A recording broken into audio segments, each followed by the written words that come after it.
हिब्रूहरूका निम्ति पत्र अध्याय 1। प्राचीन कालमा हाम्रा पिता पुर्खाहरूसँग अगमवक्ताहरूद्वारा धेरै र विभिन्न किसिमले परमेश्वर बोल्नुभयो। तर यी आखिरी दिनहरूमा उहाँ आफ्ना पुत्रद्वारा हामीसँग बोल्नु भएको छ।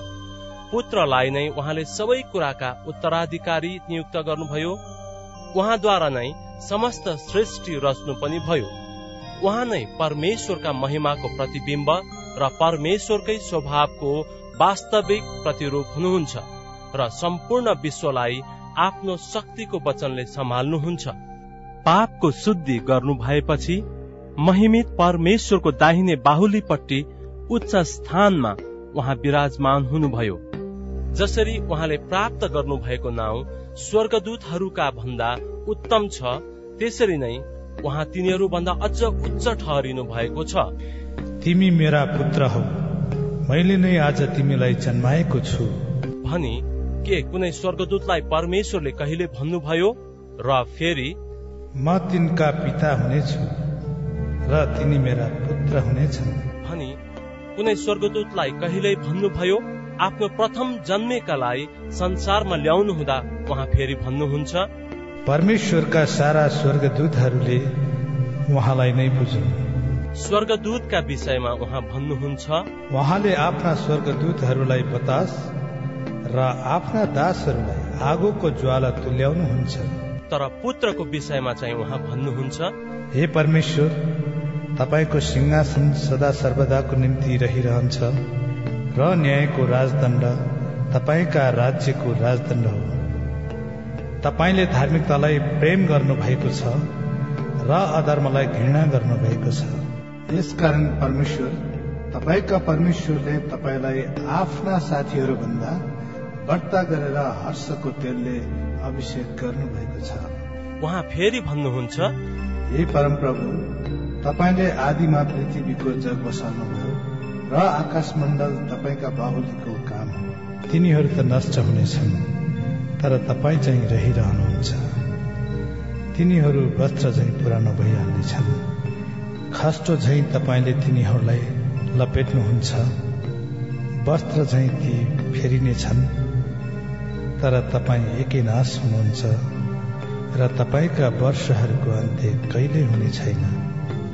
तर कुन स्वर्गदूतलाई उहाँले कहिले यसो भन्नुभयो? तिमी मेरो दाहिने हातपट्टि बस, जबसम्म म तिम्रा शत्रुहरूलाई तिम्रा खुट्टाको पाउदान तुल्याउँदिन। के ती सबै स्वर्गदूतहरू मुक्ति पाउनेहरूका खातिर सेवा गर्नलाई पठाइएका सेवा गर्ने आत्माहरू होइनन्?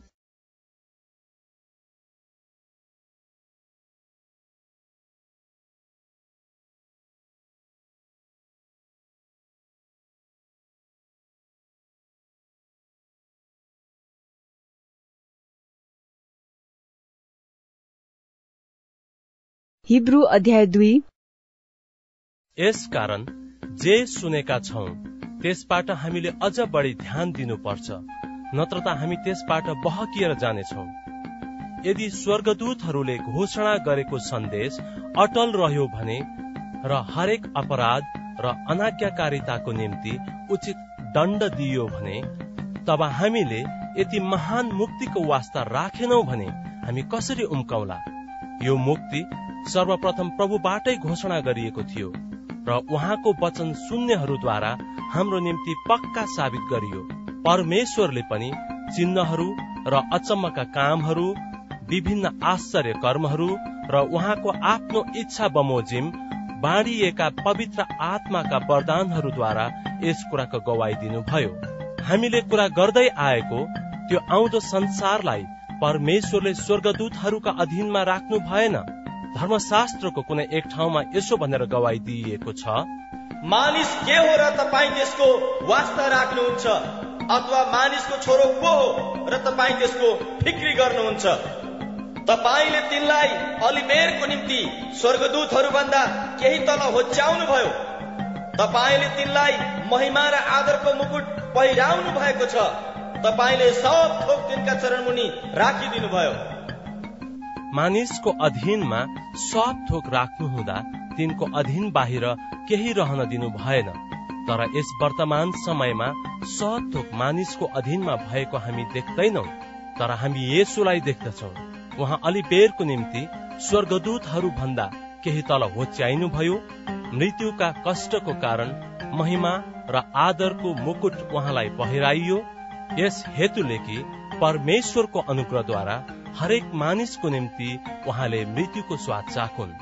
यो उचित थियो कि परमेश्वर जसको निम्ति र जसद्वारा सबै थोकको अस्तित्व छ, उहाँले नै धेरै सन्तानलाई महिमामा ल्याउनु हुँदा तिनीहरूका मुक्तिका कर्ता येशूलाई कष्टहरूद्वारा सिद्ध तुल्याउनु भयो। किनकि पवित्र तुल्याउनु हुने र पवित्र तुल्याइएकाहरू पनि सबै एउटै परिवारका हुन्। त्यसै कारण तिनीहरूलाई भाइ भन्नमा येशू शर्माउनुहुन्न। उहाँ भन्नुहुन्छ, मेरा भाइहरूका सामुन्ने तपाईको नाउँ म घोषणा गर्नेछु, सभाको बीचमा म तपाईको प्रशंसा गर्नेछु। र फेरि म उहाँमाथि मेरो भरोसा राख्नेछु। र फेरि उहाँ भन्नुहुन्छ, हेर म र परमेश्वरले मलाई दिनुभएका यी छोरा छोरीहरू। किनकि छोरा छोरीहरू मासु र रगतका सहभागी भएका हुनाले उहाँले पनि त्यही स्वभाव लिनुभयो, ताकि मृत्युद्वारा नै मृत्युको शक्ति भएकोलाई अर्थात् दियाबलसलाई उहाँले नष्ट गरून् र मृत्युको डरले आजीवन बन्धनमा परेकाहरूलाई उहाँले मुक्त गरिदिउन्। किनकि साँच्चै नै उहाँले स्वर्गदूतहरूको होइन, तर अब्राहमका सन्तानको वास्ता गर्नुहुन्छ। यसै कारण हरेक कुरामा उहाँ आफ्नै भाइहरू जस्तै बनाइनु पर्यो र मानिसहरूका पापको प्रायश्चित गर्नलाई परमेश्वरको सेवामा उहाँ कृपालु र विश्वस्त प्रधान पुजारी बन्नुभयो। किनकि उहाँ आफैले कष्ट भोग्नुभयो र परीक्षित हुनुभयो। यसैले परीक्षामा पर्नेहरूलाई उहाँले सहायता गर्न सक्नुहुन्छ।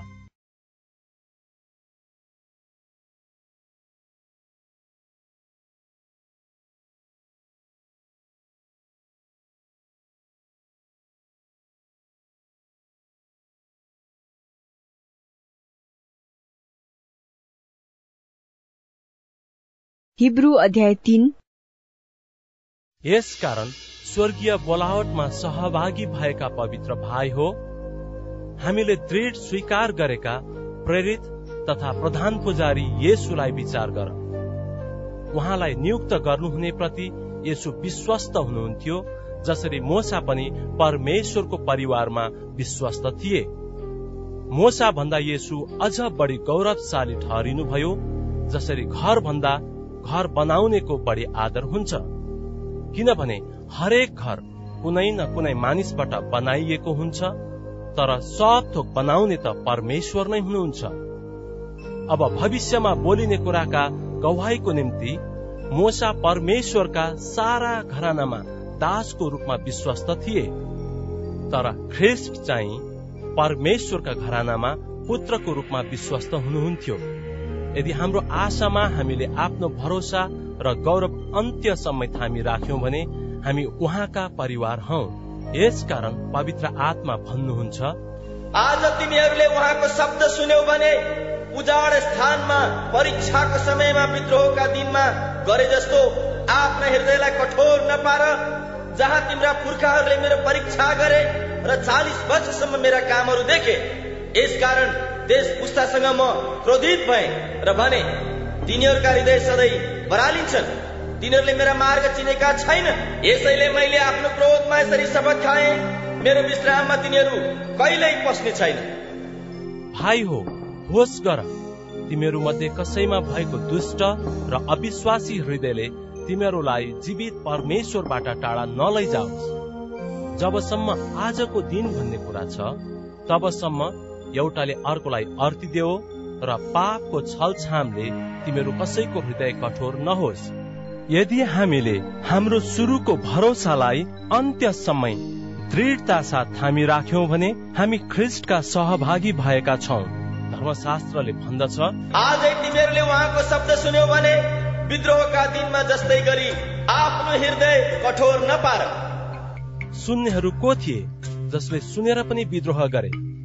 के ती सब तिनीहरू नै होइनन् र जो मोसाको नेतृत्वमा मिश्र देशबाट निस्किआएका थिए? कोसँग उहाँ 40 वर्षसम्म क्रोधित हुनुभयो? के ती पाप गर्नेहरूसँग होइन, जुनहरू उजाड स्थानमा मरेर गएका थिए? आज्ञा नमान्नेहरू नै उहाँको विश्राममा कहिले पस्न पाउने छैनन् भनी उहाँले शपथ खानु भएको होइन र?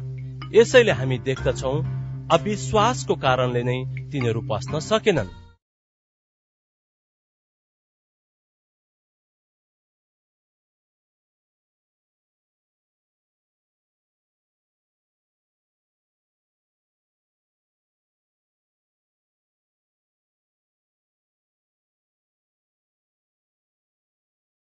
हिब्रू अध्याय 4।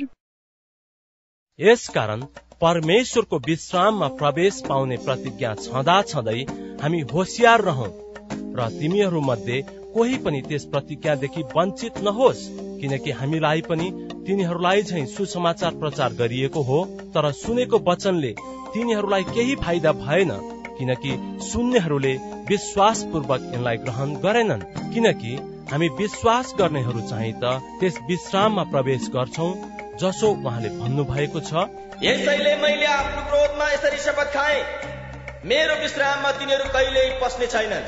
यद्यपि उहाँका कार्यहरू संसारको उत्पत्तिदेखि नै पूरा भइसकेका थिए, किनकि उहाँले अरू कुनै ठाउँमा 7औं दिनको विषयमा यस किसिमले भन्नुभएको छ, परमेश्वरले सबै कार्यहरूबाट 7औं दिनमा विश्राम लिनुभयो। र फेरि यसै खण्डमा उहाँले भन्नुभयो, मेरो विश्राममा तिनीहरू कहिल्यै पस्ने छैनन्। कसै कसैलाई प्रवेश गर्न अझै बाँकी नै छ र तिनीहरू जसलाई अघि अघि सुसमाचार प्रचार गरिएको थियो तिनीहरू आफ्ना अनाज्ञाकारिताले गर्दा पस्न सकेनन्।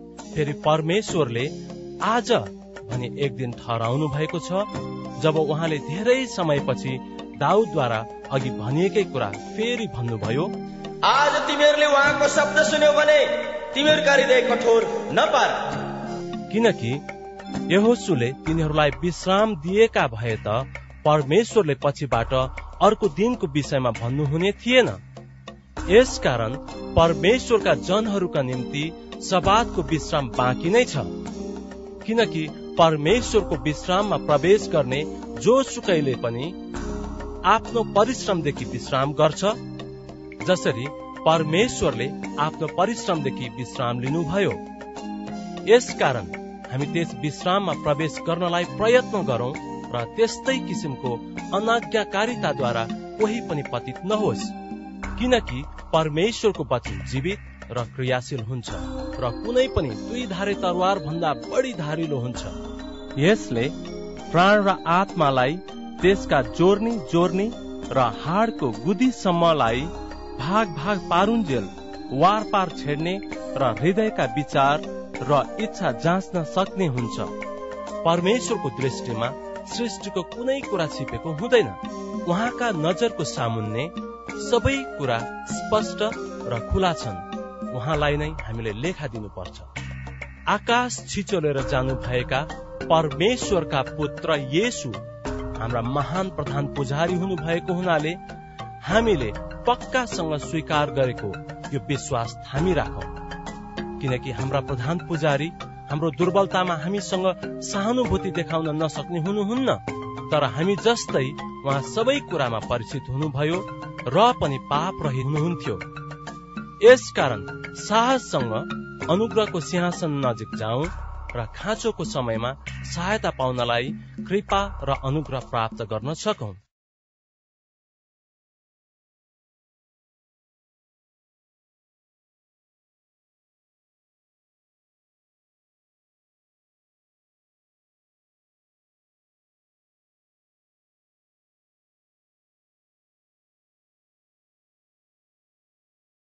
हिब्रू अध्याय 5।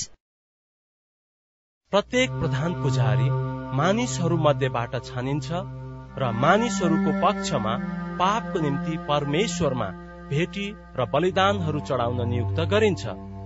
अजान र कुबाटोतिर लागेकाहरूसँग तिनले नम्रता साथ व्यवहार गर्न सक्दछ, किनभने तिनी आफै पनि दुर्बलताले घेरिएको हुन्छ। यसै कारण मानिसहरूका पापको निम्ति मात्र होइन, तर आफ्नै पापको निम्ति पनि बलिदान चढाउन तिनलाई कर लाग्छ। कसैले यो सम्मान आफै लिन सक्दैन, तर हारून जस्तै तिनलाई परमेश्वरले बोलाउनुहुन्छ।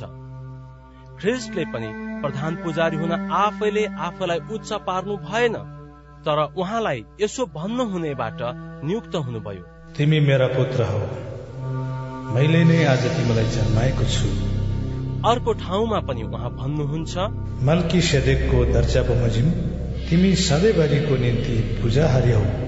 येशू आफ्नो शारीरिक जीवनमा हुनुहुँदा उहाँलाई मृत्युबाट बचाउन सक्नुहुनेलाई उहाँले बडो क्रन्दन र आँसु सहित प्रार्थना चढाउनुभयो अनि आफ्नो भक्तिपूर्ण समर्पणको कारणले उहाँको प्रार्थना र नम्र निवेदन सुनियो।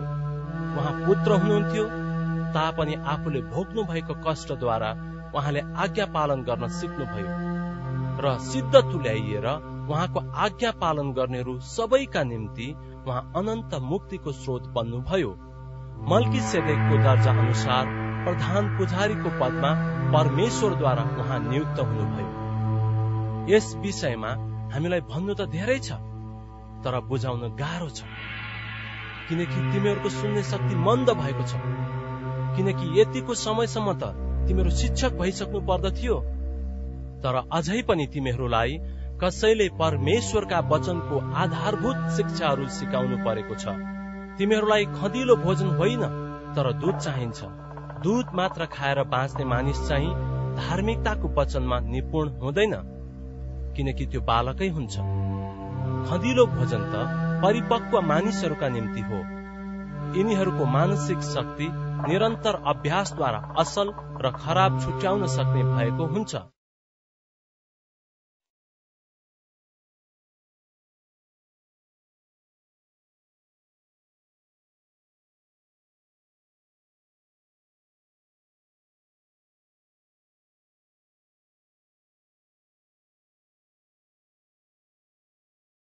हिब्रू अध्याय 6। यसकारण ख्रिस्ट सम्बन्धी प्राथमिक सिद्धान्तहरूलाई छोडेर हामी परिपक्वतातर्फ बढौं। मृत्युतिर लैजाने कर्महरूबाट पश्चाताप र परमेश्वरमाथिको विश्वासका कुराको जग फेरि नबसालौं। विभिन्न बप्तिस्माहरू सम्बन्धी शिक्षा, हात राख्ने काम, मरेकाहरूको पुनरुत्थान र अनन्त दण्ड जस्ता कुराहरूको जग फेरि नबसालौं। यदि परमेश्वरको अनुमति भयो भने हामी यसै गर्नेछौं, किनकि तिनीहरू जसले एकचोटि ज्योति पाएर स्वर्गीय वरदान चाखेका छन् र पवित्र आत्माका सहभागी भएका छन् र परमेश्वरको उत्तम वचनको र आउने युगका शक्तिको स्वाद चाखेका छन्, त्यसपछि पनि विश्वास त्याग गरी तिनीहरू पतित भए भने त तिनीहरूलाई पश्चाताप गर्ने स्थितिमा फेरि ल्याउनु असम्भव छ, किनभने तिनीहरूले आफ्नै खातिर परमेश्वरका पुत्रलाई फेरि क्रुसमा टाँग्छन् र खुल्लम खुला उहाँको अपमान गर्छन्। जुन जमिनले आफूमाथि सधैँ वर्षने पानी पिउँछ र मानिसहरूका निम्ति खनजोत गरिएको छ र तिनीहरूका निम्ति मनपर्ने अन्नबाली उमार्छ, त्यस जमिनले परमेश्वरबाट आशिष पाउँछ। तर त्यसले काँडा र सिउँडीहरू उमार्यो भने त्यो बेकममा हुन्छ र परमेश्वरको श्राप पर्न सक्छ, अन्त्यमा त्यो जलाइन्छ। हामीले यस्ता कुरा भने तापनि तिमीहरूका विषयमा चाहिँ प्रिय हो, मुक्ति सम्बन्धीका अझ असल कुराको बारेमा हामी निश्चित छौं। परमेश्वर अन्यायी हुनुहुन्न र तिमीहरूका काम र उहाँको खातिर सन्तहरूका सेवामा तिमीहरूले देखाएको प्रेम उहाँले भुल्नुहुन्न। तिमीहरू अझै पनि त्यस्तै सेवा गरिराखेका छौ। हामी चाहन्छौ कि तिमीहरू प्रत्येकले आफ्नो सम्पूर्ण आशा प्राप्त गर्नका निम्ति अन्त्यसम्म त्यही तत्परता देखाउने छौ। यस उद्देश्यले कि तिमीहरू सुस्त हुने छैनौ, तर तिनीहरूका अनुकरण गर्नेछौ जुनहरू विश्वास र धैर्यद्वारा प्रतिज्ञाका हकदार हुन्छन्। परमेश्वरले अब्राहमलाई प्रतिज्ञा गर्नुहुँदा शपथ खान आफूभन्दा अझ ठूला अरू कुनै नभएकाले आफ्नै नाउँमा यसो भनेर शपथ खानुभयो, म निश्चय तँलाई आशिष दिनेछु र तेरो वृद्धि गर्नेछु। र यसरी धैर्य धारण गरेर अब्राहमले प्रतिज्ञा प्राप्त गरे। मानिसहरू आफूभन्दा ठूलाको नाउँमा शपथ खान्छन्, र तिनीहरूको हरेक वाद विवाद शपथ पार्टै पक्का गरिन्छ। परमेश्वरले आफ्नो प्रतिज्ञाका हकदारहरूलाई बदली हुन नसक्ने उहाँको अभिप्राय पक्का गरी देखाउन चाहनुभयो। उहाँले शपथ खाएर नै त्यो निश्चय गरिदिनुभयो। बदली हुन नसक्ने यी दुई कुराहरूमा परमेश्वर असत्य ठहरिनु असम्भव छ। यसै कारण हामी शरण लिनेहरूले हाम्रा सामु राखिदिएको आशा प्राप्त गर्ने ठूलो हौसला पाएका छौं। हाम्रा आत्माको निम्ति दृढ र सुरक्षित लंगरको रूपमा यो आशा हामीसित छ। यो आशा पर्दाभित्रको पवित्र स्थानमा प्रवेश गर्दछ, जहाँ हाम्रा पक्षमा अग्रदूत भएर मल्कीसेदेकको दर्जा अनुसार येशू प्रधान पुजारी भई प्रवेश गर्नु भएको छ।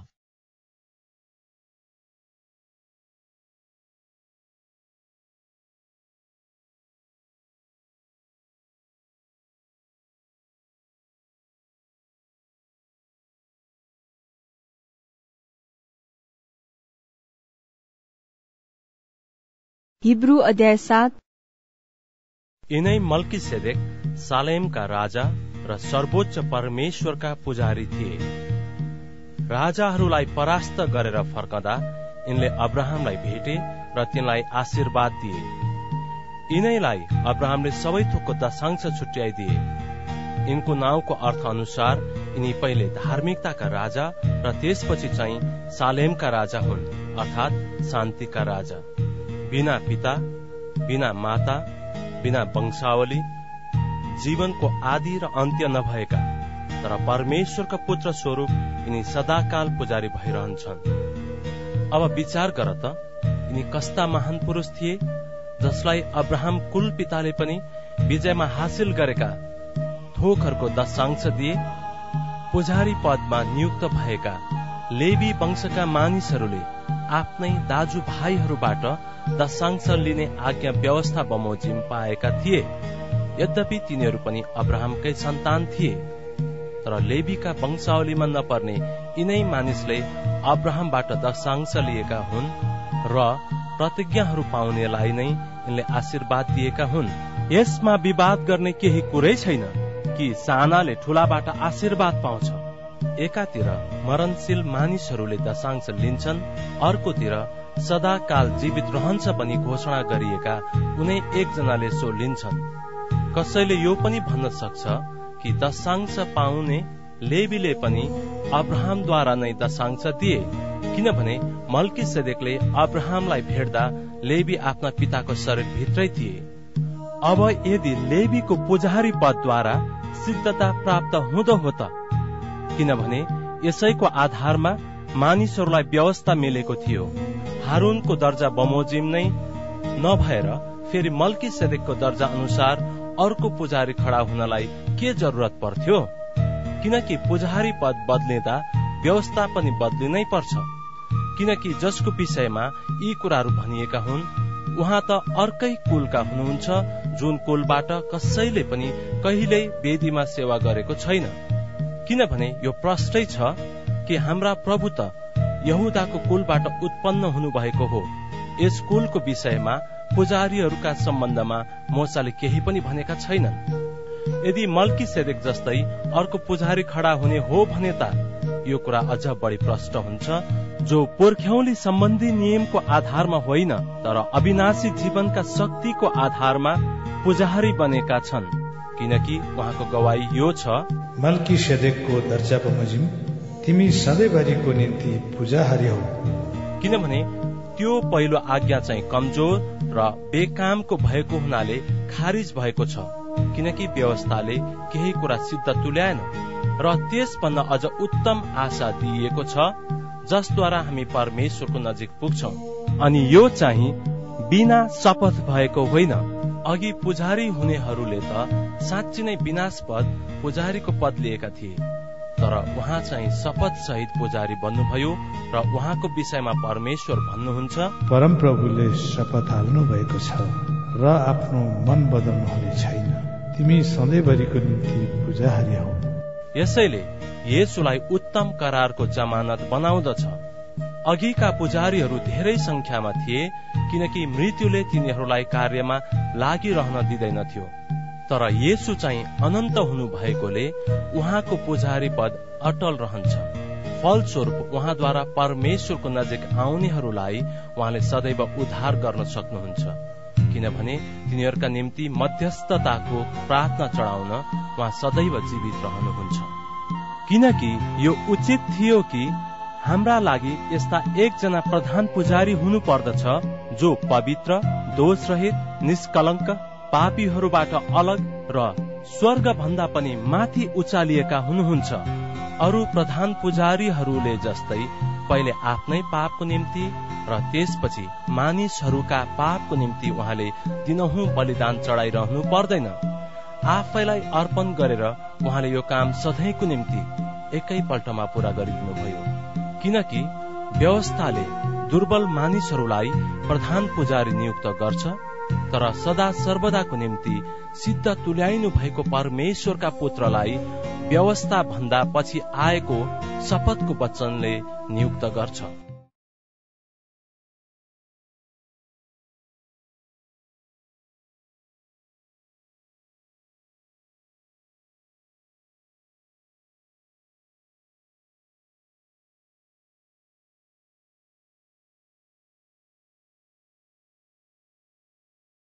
हिब्रू अध्याय 8। अब हामीले भन्न चाहेको कुरा चाहिँ यही हो, हाम्रा यस्ता प्रधान पुजारी हुनुहुन्छ जो स्वर्गमा महान परमेश्वरका सिंहासनको दाहिनेपट्टि विराजमान हुनुहुन्छ।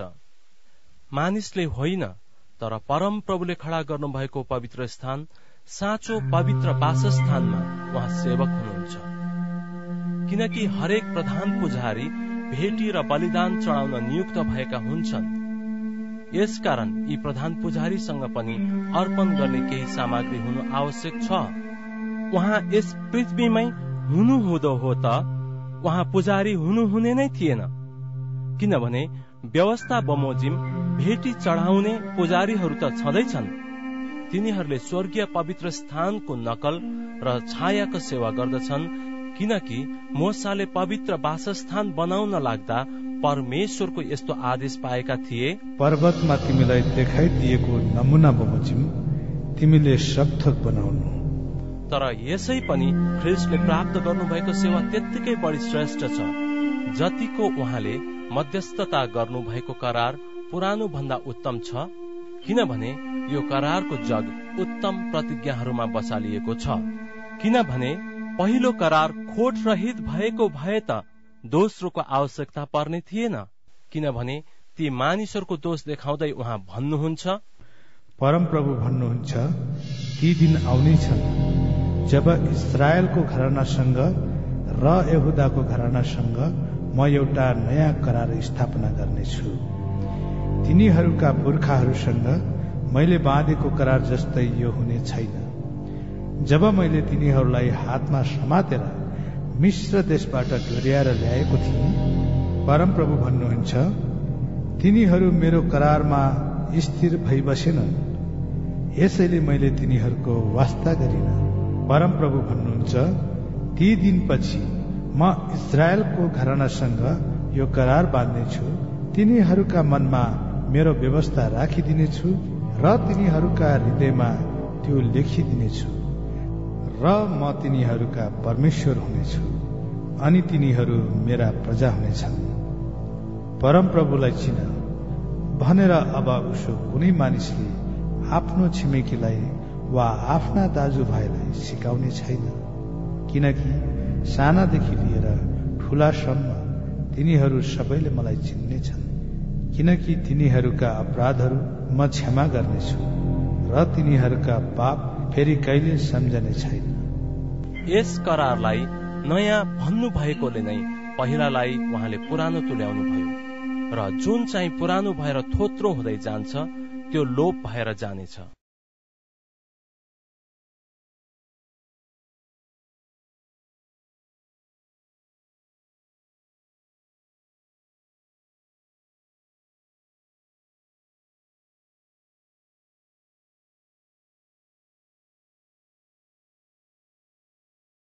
हिब्रू अध्याय 9।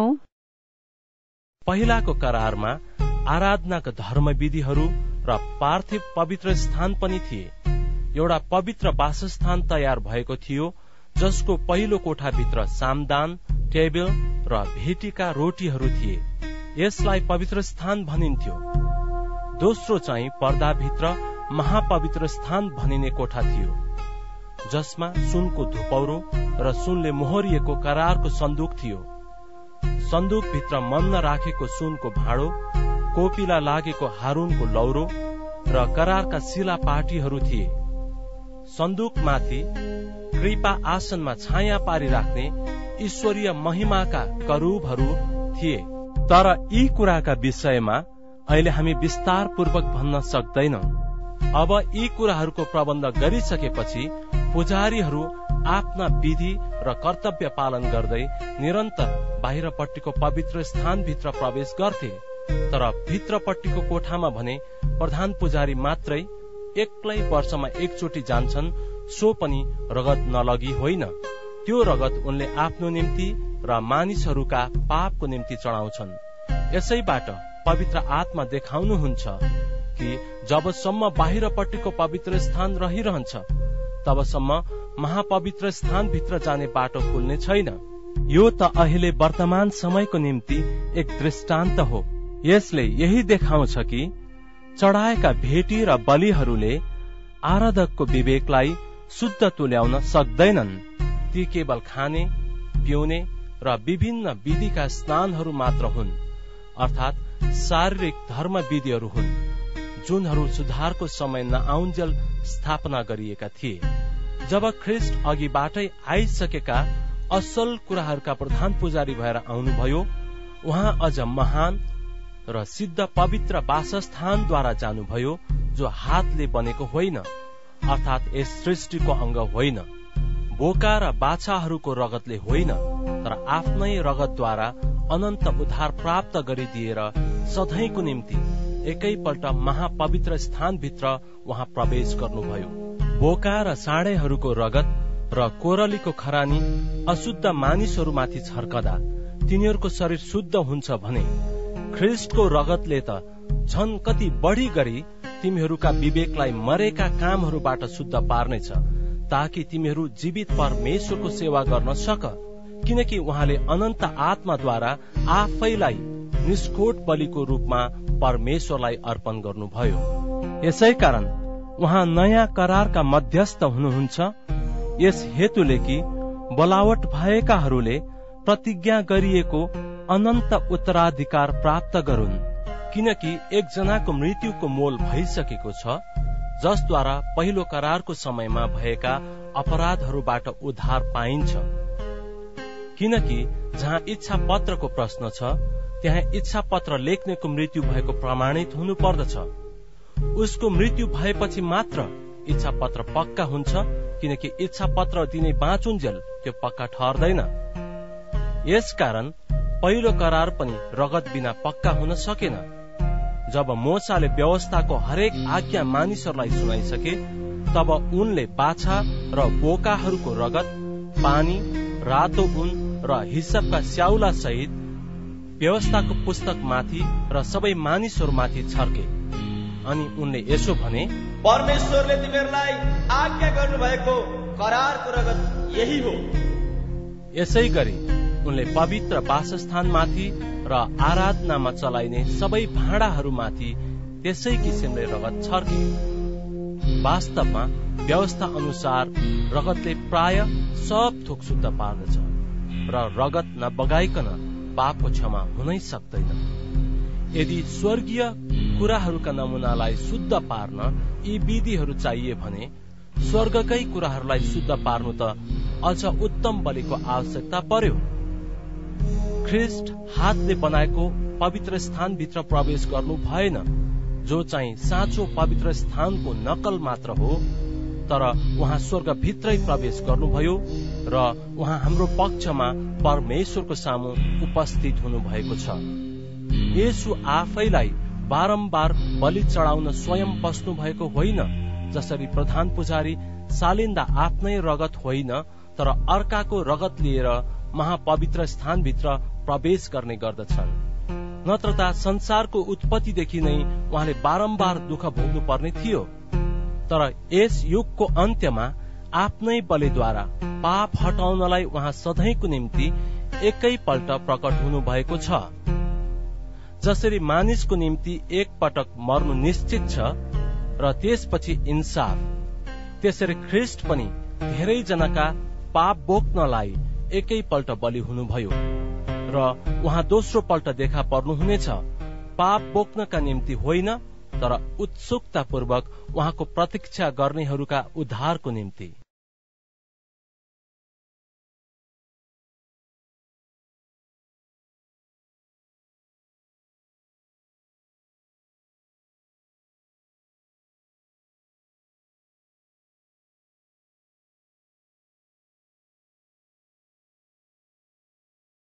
हिब्रू अध्याय 10।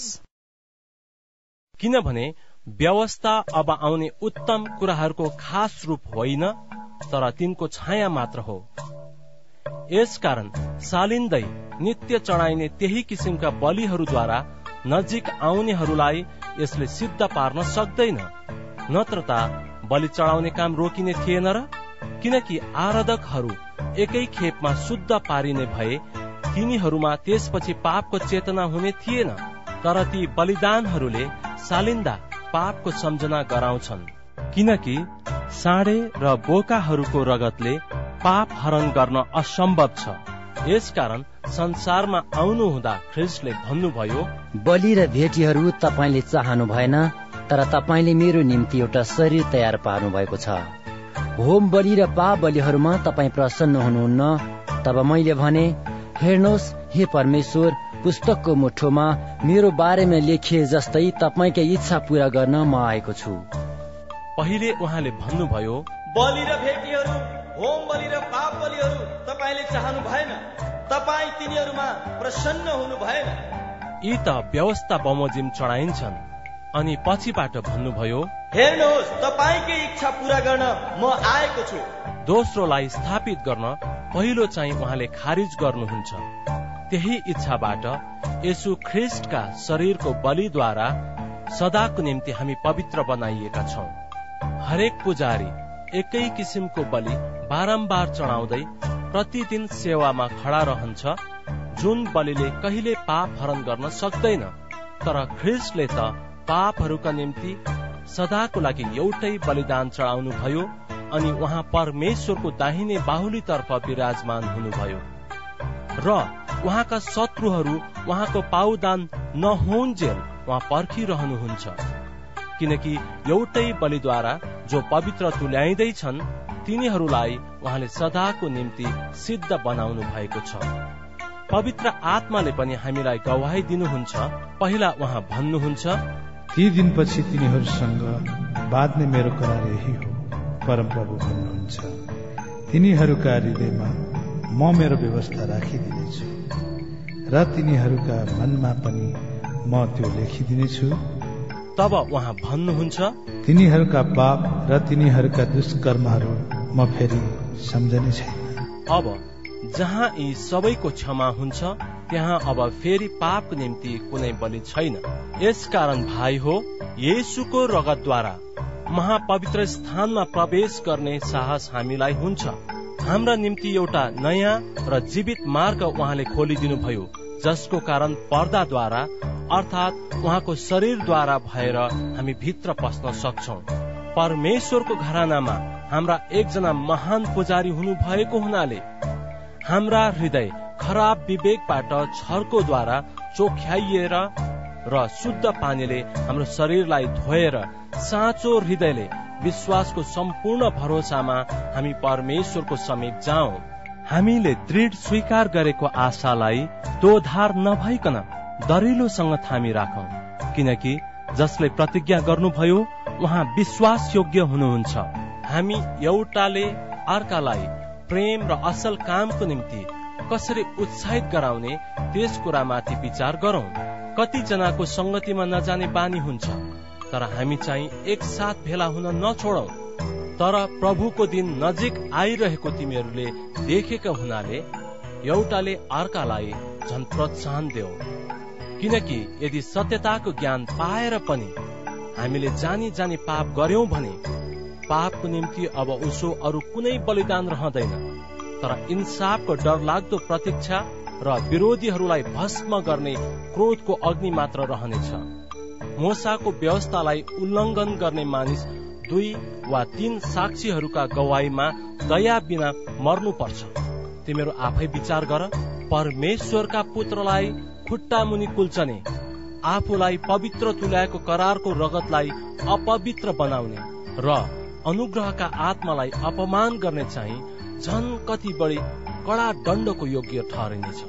किनकि प्रतिशोध लिने काम मेरो हो, प्रतिफल म दिनेछु भन्नुहुनेलाई हामी चिन्छौं। यसो पनि भनिएको छ, परमप्रभुले आफ्ना मानिसहरूको इन्साफ गर्नुहुनेछ।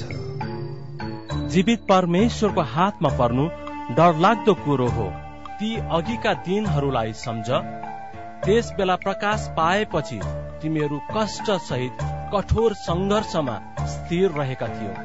कहिले त निन्दा र कष्टहरूले अरूको तमासा बनाइएका थियो भने कहिले चाहिँ त्यस्तै अवस्थामा परेकाहरू सँगसँगै सहभागी भएका थियो। कैदीहरूमाथि तिमीहरूले दया देखायौ, आफ्नो सम्पत्ति लुटिँदा पनि हर्ष साथ सहयौ, किनकि तिमीहरू जान्दथियौ कि तिमीहरूको आफ्नै अझ उत्तम र सदा रहने सम्पत्ति छ। त्यसकारण आफ्नो यो भरोसा नत्याग, जसमा ठूलो इनामको प्रतिफल छ। परमेश्वरको इच्छा पूरा गर्न र प्रतिज्ञा गरिएको प्रतिफल प्राप्त गर्न तिमीहरूलाई स्थिर रहनु आवश्यक छ, किनकि अब एकैछिनमा आउनु हुने चाहिँ आउनु नै हुनेछ र बियालो गर्नुहुने छैन। तर मेरो धार्मिक जन चाहिँ विश्वासद्वारा बाँच्नेछ, र यदि ऊ पछि हट्छ भने त म उसँग खुसी हुने छैन। तर हामी पछि हट्ने र विनाश पारिनेहरू मध्येका होइनौ, तर विश्वास गरी बचाइएकाहरू मध्येका हौ।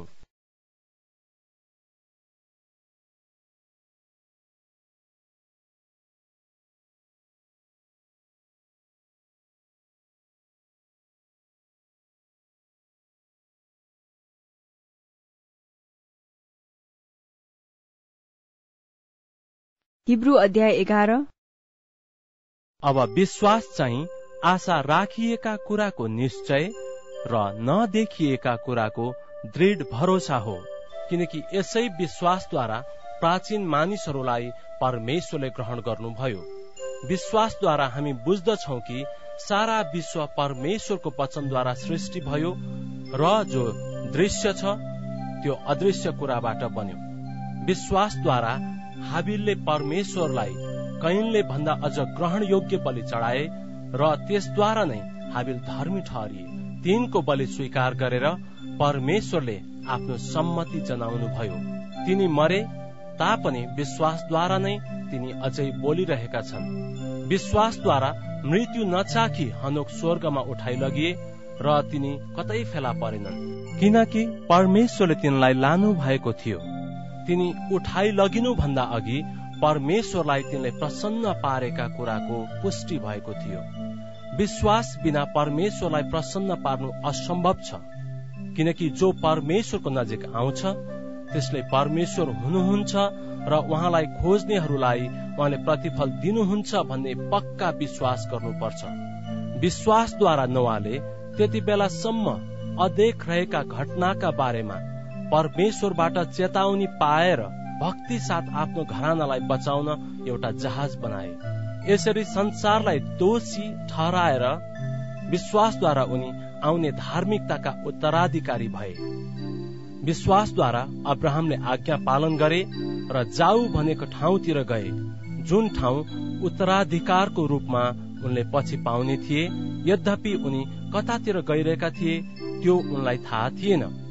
विश्वासैद्वारा उनी एक परदेशी झैं प्रतिज्ञाको देशमा इसहाक र याकूब जस्तै तम्बुहरूमा बसोबास गरे। उनीहरू अब्राहम सँगसँगै उही प्रतिज्ञाका हकदार थिए, किनकि उनले एउटा जग भएको शहरको प्रतीक्षा गर्थे जसलाई बनाउने र निर्माण गर्ने परमेश्वर नै हुनुहुन्छ। विश्वासैद्वारा साराले पनि आफ्नो उमेर ढल्किसकेपछि गर्भधारण गर्ने शक्ति प्राप्त गरिन् किनभने प्रतिज्ञा गर्नुहुनेलाई तिनले विश्वास योग्य ठानेकी थिइन्। यसै कारण मरेतुल्य शरीर भइसकेको एउटै मानिसबाट आकाशका तारा जत्तिकै असंख्य र समुद्रका किनारका अनगिन्ती बालुवाका कण जतिकै सन्तान उत्पन्न भए। प्रतिज्ञा गरिएको कुरा प्राप्त नगरी तिनीहरू सबै विश्वासैमा मरे, तर टाढैबाट त्यसलाई देखेर स्वागत गरी तिनीहरूले मानिलिए कि तिनीहरू यस पृथ्वीमा परदेशी र प्रवासी थिए। यस्ता कुरा भन्ने मानिसहरूले आफ्नो निम्ति एउटा देश खोजिरहेका छन् भन्ने कुरा प्रष्ट हुन्छ। जुन देशबाट तिनीहरू निस्केर गएका थिए, यदि तिनीहरूले त्यही देशको विषयमा सोचेका भए तिनीहरूलाई फर्किजाने मौका मिल्ने थियो। तर तिनीहरू अझ उत्तम देश अर्थात् एक स्वर्गीय देशको इच्छा गर्छन्।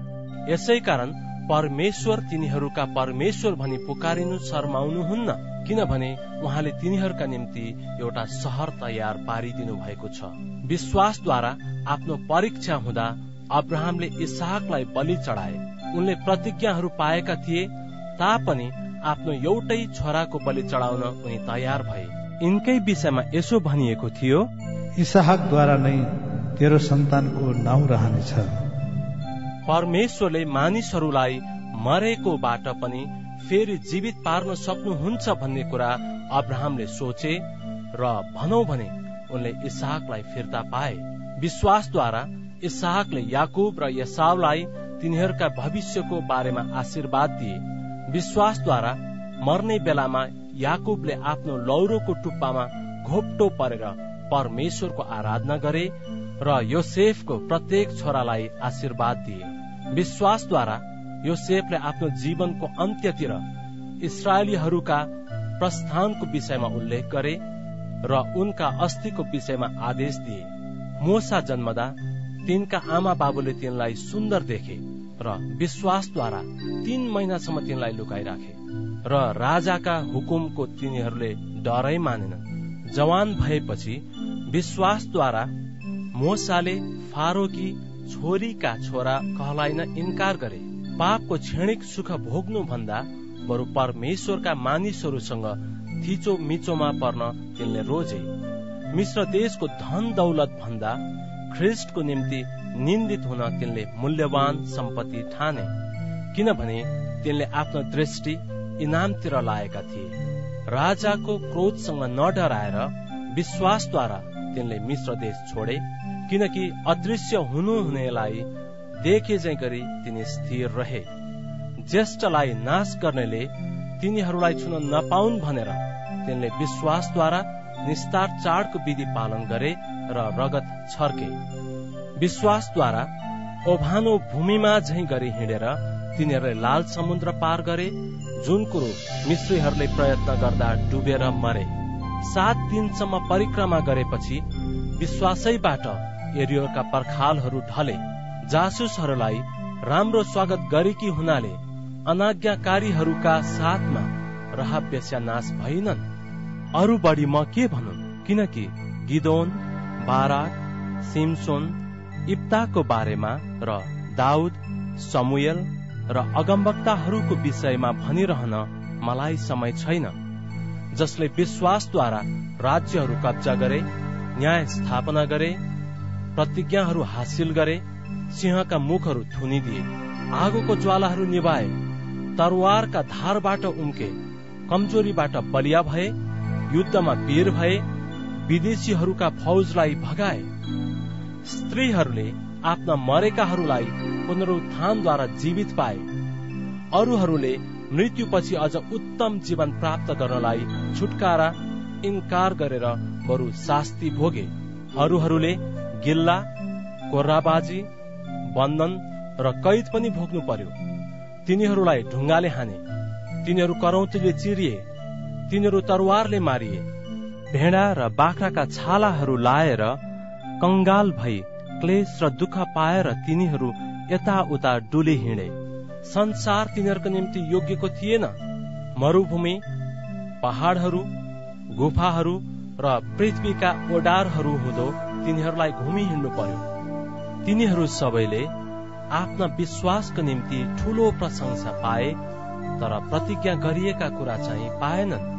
परमेश्वरले हाम्रा लागि अझ असल योजना राख्नु भएको थियो ताकि हामीसँग मात्रै तिनीहरू सिद्ध तुल्याइउन्।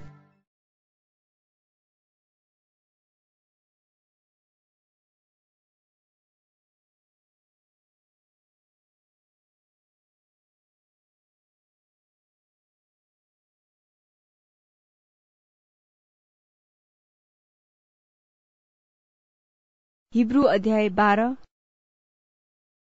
यसकारण यतिका साक्षीहरूको ठूलो बादलले हामीलाई घेरिराखेको हुनाले हर किसिमका बोझा र हामीलाई सजिलैसित अल्झाउने पापलाई पन्छाएर हाम्रा सामुन्ने राखिदिएको दौड धैर्य साथ दौडौं।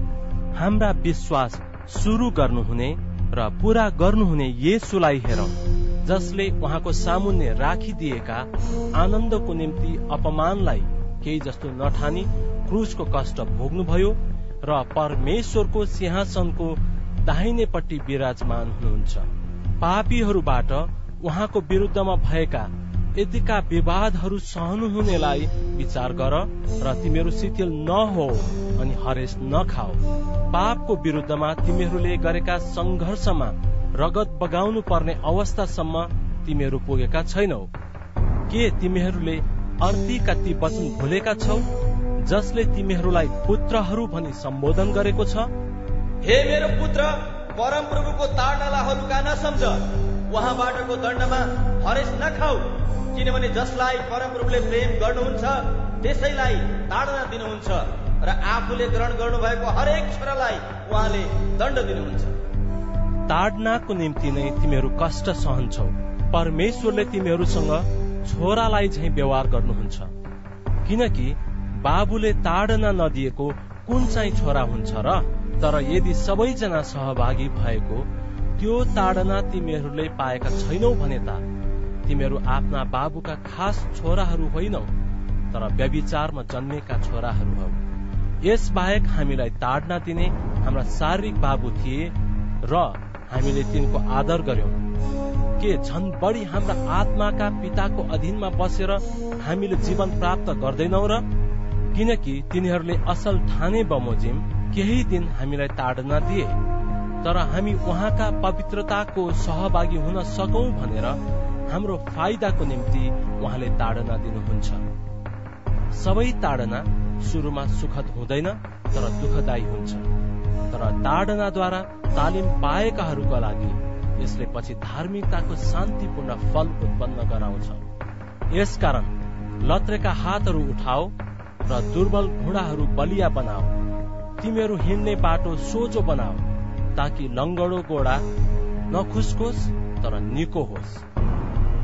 सबै मानिसहरूसँग शान्तिमा बस्ने र पवित्र हुने प्रयत्न गर। पवित्रता बिना कुनै मानिसले परम प्रभुलाई देख्न सक्दैन। ध्यान देऊ कि कुनै मानिस परमेश्वरको अनुग्रह प्राप्त गर्नदेखि वञ्चित नहोस्, ताकि तितोपनको जरो उम्रेर आइकन त्यसले फुट नल्याओस् र धेरै जनालाई अशुद्ध नपारोस्। कोही पनि दुराचारी वा एसाउ जस्तै अधर्मी नहोस्, जसले एक छाक भोजनको लागि आफ्नो ज्येष्ठ पुत्रको जन्म सिद्ध अधिकार बेचिदियो। तिमीहरूलाई थाहै छ, पछिबाट आशीर्वाद पाउन खोज्दा पनि ऊ अस्वीकृत भयो, किनकि उसले पश्चाताप गर्ने मौका पाएन, यद्यपि उसले आँसु बगाएर त्यो खोजेको थियो। तिमीहरू एउटा छुन नसकिने पर्वतमा आएका छैनौ र तिमीहरू प्रचण्ड अग्नि, कालो बादल, घोर अन्धकार अथवा आँधीको नजिक पनि आएका छैनौ। तुरैको ठूलो आवाजको समीप र एउटा स्वरको छेउ पनि तिमीहरू आएका छैनौ, जसका शब्द सुन्नेहरूले अब अरू बढी एक वचन पनि नबोलियोस् भनी बिन्ती गरे। किनभने यदि कुनै जनावरले त्यो पर्वत छोए, त्यसलाई ढुङ्गाले हानेर मार्नु भन्ने आज्ञा तिनीहरूले सहन सकेनन्। र त्यहाँको दृश्य यस्तो भयानक थियो कि मोसाले पनि म डरले काम्दछु भनेका थिए। तर तिमीहरू त सियोन पर्वतमा आएका छौ, जीवित परमेश्वरको सहर, स्वर्गीय यरुशलेममा र असंख्य स्वर्गदूतहरूको आनन्द उत्सवमा आएका छौ। स्वर्गमा नाउँ दर्ता भएका पहिला जन्मेकाहरूका सभामा तिमीहरू आएका छौ। तिमीहरू सबका न्यायकर्ता परमेश्वर कहाँ सिद्ध पारिएका धार्मिक मानिसहरूका आत्माका बीचमा र नयाँ करारका मध्यस्थ येशूको सन्मुख तथा छर्किएको त्यस रगतको सामु आएका छौ, जसले हाबिलको रगत भन्दा अझ उत्तम वचन बोल्दछ। होशियार बस, जो बोल्दै हुनुहुन्छ उहाँलाई तिमीहरू इन्कार नगर, किनकि यदि पृथ्वीमा चेतावनी दिनुहुनेलाई इन्कार गर्नेहरू उम्केनन् भने स्वर्गबाट चेतावनी दिनुहुनेलाई अस्वीकार गर्यो भने हामी कसरी उम्कन सक्छौ? उहाँको स्वरले त्यस बेला पृथ्वी काम्यो, तर अब उहाँले यसो भनेर प्रतिज्ञा गर्नु भएको छ, अझ एकपल्ट पृथ्वी मात्र होइन तर स्वर्गलाई समेत म हल्लाउनेछु। अझ एकपल्ट भन्ने वचनले यो देखाउँछ कि हल्लाउन सकिने कुराहरू अर्थात् सृष्टि भएका कुराहरू हटाइने छन्, तर हल्लाउन नसकिने कुराहरू स्थिर रहनेछन्। यसकारण हल्लाउन नसकिने राज्य पाएकोमा हामी कृतज्ञ हौं। यसैले हामी भक्ति र भयसाथ परमेश्वरलाई ग्रहण योग्य हुने आराधना चढाउँ, किनभने हाम्रा परमेश्वर भस्म पार्ने आगो हुनुहुन्छ।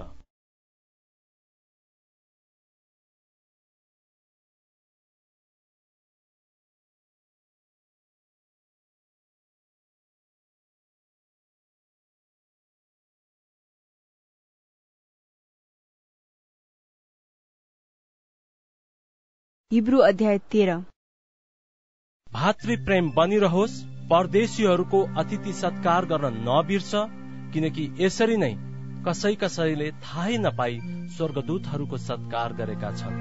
आफै पनि तिनीहरूसँग कैदमा परे झैं झ्यालखानमा हुनेहरूको ख्याल राख र आफैले दुःख भोग गरे झैं अत्याचारमा परेकाहरूलाई पनि सम्झ, किनकि तिमीहरू आफै पनि शरीरमा छौ। सबैका बीचमा विवाह चाहिँ आदरणीय होस्, वैवाहिक सम्बन्ध नबिटोलियोस्, किनकि दुराचारी र व्यभिचारीहरूको इन्साफ परमेश्वरले गर्नुहुन्छ। तिमीहरूका जीवन रुपियाँ पैसाको मोहबाट अलग राख, तिमीहरूसँग भएका कुरामा सन्तुष्ट बस, किनकि उहाँले भन्नु भएको छ, म तिमीहरूलाई कुनै रीतिले छोड्ने छैन, म तिमीहरूलाई त्याग्ने छैन। यसकारण निर्धक्क भएर हामी भन्दछौ, प्रभु मेरा सहायक हुनुहुन्छ, म डराउने छैन। मानिसले मलाई के गर्न सक्छ? आफ्ना अगुवाहरूको सम्झना राख, जसले परमेश्वरको वचन तिमीहरूलाई सुनाए। तिनीहरूका जीवनको परिणामलाई ध्यान देऊ र तिनीहरूका विश्वासको अनुकरण गर। येशू ख्रीष्ट हिजो, आज र सदा सर्वदा एक समान हुनुहुन्छ। विभिन्न र अनौठा शिक्षाको भ्रममा नपर, किनकि खाने पिउने कुरा सम्बन्धी विधिद्वारा होइन, तर अनुग्रहद्वारा हृदय सुदृढ भएको असल हो। यस्ता विधि पालन गर्नेहरूको उपकार भएको छैन। हाम्रो एउटा वेदी छ, जसबाट पवित्र वासस्थानमा सेवा गर्नेहरूलाई खाने अधिकार छैन।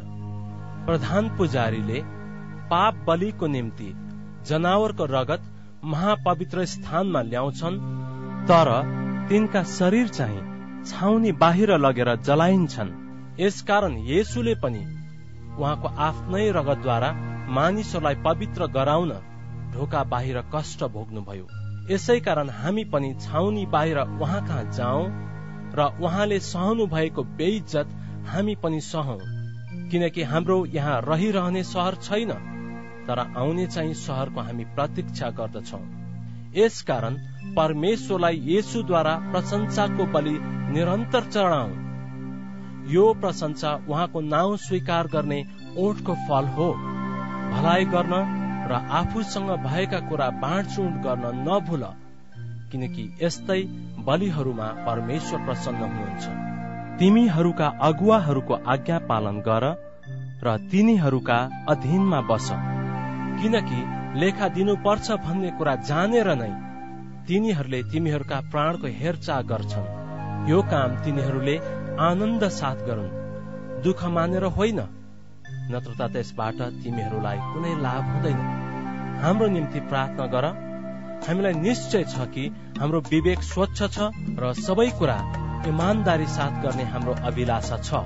तिमीहरूलाई मेरो विशेष आग्रह यो छ कि मेरो निम्ति प्रार्थना गरिदेऊ र म फेरि तिमीहरू कहाँ चाँडै आउन सकौं। अब भेडाका महान गोठाला हाम्रा प्रभु येशूलाई अनन्त करारको रगतद्वारा मृत्युबाट जीवित पार्नुहुने शान्तिका परमेश्वरले तिमीहरूलाई हरेक असल गुणले सिद्ध पारुन् र तिमीहरूले उहाँको इच्छा पूरा गर्न सक, जे परमेश्वरलाई मन पर्दो छ येशू ख्रीष्टद्वारा उहाँले तिमीहरूमा गरून्। उहाँको महिमा युगानुयुग भइरहोस्। आमेन। भाइ हो, म तिमीहरूलाई निवेदन गर्दछु कि मेरो अर्थीका कुरालाई मान, किनकि तिमीहरूलाई मैले छोटकरीमा लेखेको छु। तिमीहरूलाई यो थाहा दिन चाहन्छु कि हाम्रो भाइ तिमोथी कैदबाट छुटेका छन्। यदि उनी चाँडै आए भने म उनको साथमा तिमीहरूलाई भेट्न आउनेछु। तिमीहरूका सबै अगुवाहरू र सबै सन्तहरूलाई अभिवादन देऊ। इटालियाबाट आएकाहरूले तिमीहरूलाई अभिवादन पठाएका छन्। तिमीहरू सबैसँग अनुग्रह रहोस्। आमेन।